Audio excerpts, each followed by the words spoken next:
lang sa kaya mo na gawin. Maaabot mo rin lahat ng kaya mo rin gawin. Basta ginagalawan, walang daming dahilan. Kalmado ka lang dapat dahil yun ang paraan.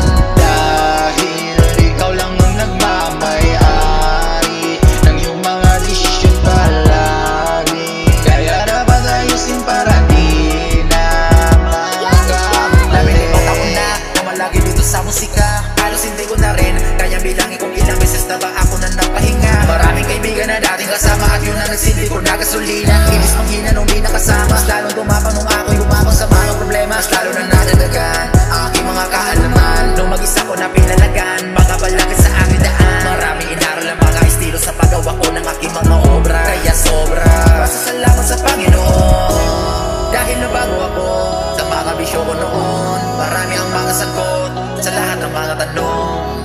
Kung bakit ganon, kung bakit ganon, kaya na ako ngayon. Maging positibo lang sa kaya mo na gawin. Maaabot mo rin lahat ng kaya mo rin gawin. Basta ginagalawan, walang daming dahilan. Kalmado ka lang dapat dahil yun ang paraan.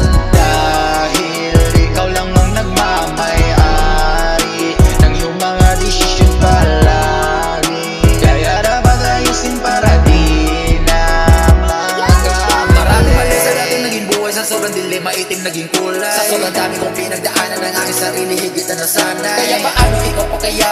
Ano ang pwede mong maitaya? Hindi sa dami ng pinagdaanan, kapag may gusto ka dapat may tiyaga. Hindi ka na rin mapapahiya kapag may ginagawa. Basta ikaw, di pa patalo sa mga sigaw, galit na tao. Lahat ng gago ay pwedeng magbago maliban lang sa mga siraang ulo. Kung may gusto ka naman na gawin, dapat patuloy ka rin. Hanggang sa makita ng iyong mata na yung dating mga pangarap mo natutupad na. Papatalo na lang sa sobra mo natuwa kapag nakita mong gumana lahat ng ginawa. Maging positibo lang sa kaya mo na gawin. Maaabot mo rin lahat